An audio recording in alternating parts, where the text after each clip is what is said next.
করছেন আপনি? আজকে আপনি সরকারের কথা শুনে একজন লোককে অপছন্দ করছেন, আজকে সরকার আপনাকে একজন লোককে বলছে খারাপ লোক, আজকে আপনার এলাকার ইমাম সাহেব হক কথা বলছে বলে আপনার সরকার, আপনার পার্টি, আপনার রাজনীতির লোক বলছে ও ভালো লোক নয়।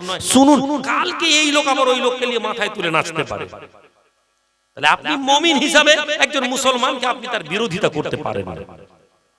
মুসলমান হিসাবে আপনার দায়িত্ব হবে ইসলাম কি বলেছে। একজন আলেম, একজন মাওলানা, একজন ইমানদার, একজন মুমিন যদি আল্লাহ এবং তার রাসূলের বিরুদ্ধে কথা বলে আপনি তার বিরুদ্ধে বলুন। একজন আলেম যদি দাঁড়িয়ে সমাজের কথা বলতে গিয়ে বলে যে ভাই সুদকে বন্ধ করতে হবে, সুদকে বন্ধ করার জন্য আমরা অভিযান চালাবো, আপনি এটা বলতে পারেন না যে ও সমাজের ক্ষতি করছে। কোন এলাকার লোক যদি 10 জন আলেমের নেতৃত্বে বন্ধন ব্যাংকে বন্ধ করার পরিকল্পনা করে আপনার দায়িত্ব হবে ওই লোককে সহযোগিতা করা।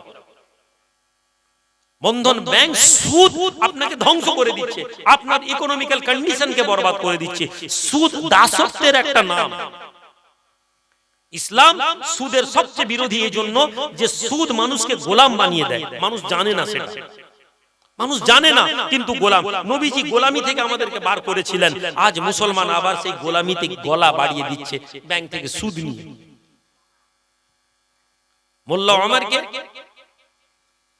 আফগানিস্তানে যখন প্রথম ওসামা বিন লাদেন শেল্টার নিল, ওসামা বিন লাদেন শেল্টার নেওয়ার পরে আমেরিকা বলল যে আফগানিস্তানে আছে ছেড়ে দাও, নাহলে আফগানিস্তানে অ্যাটাক করব। অ্যাটাক করলো, খুঁজে পেল না।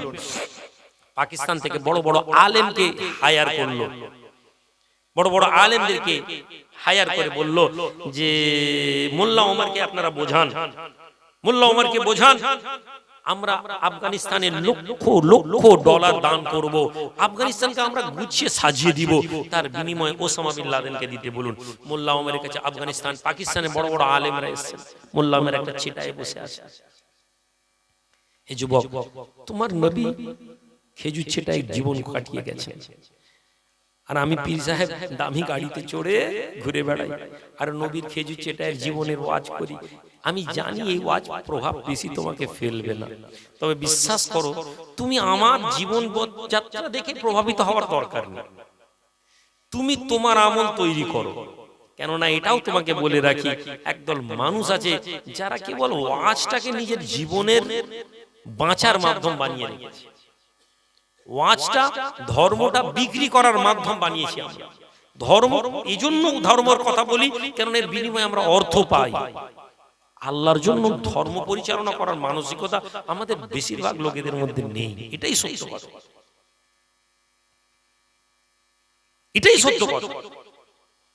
যেদিন আপনি দেখবেন আলেম ওলামারা আপনার এখানে এসে নিঃস্বার্থভাবে এক পেট খেলো ভালোভাবে, আর আপনি দেখলেন যে আমি রুহুল আমিন এখান থেকে 100 কিলোমিটার দূর থেকে এসেছি ঘুরিয়ে ফিরিয়ে 3000 টাকা তেল খরচা, আপনি যখন আমাকে 4000 টাকা দিলেন, আমি সন্তুষ্ট মনে হেসে যদি আমি চলে যেতে পারি, তাহলে আপনি বুঝবেন যে না না এই লোকটা হয়তো দিনের খিদমত করছে, হয়তো। তাও আপনাকে নিশ্চিত নয়, কেননা একটা লেবার 8 ঘন্টা পরিশ্রম করে, 8 ঘন্টা পরিশ্রম করে 500 টাকা 600 টাকা লেবারই পায়।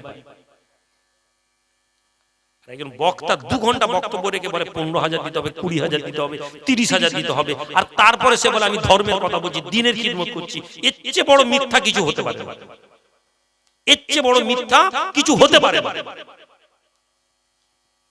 সুতরাং দিনের খিদমত বলতে ওই মানুষকে দেখবেন, যারা দেখবেন হাজার হাজার লক্ষ লক্ষ মানুষ এমন আল্লাহর জমিনে আছে যারা আল্লাহর জন্য শুধু ছুটে বেড়ায়, আল্লাহর জন্য মানুষ খিদমত করে।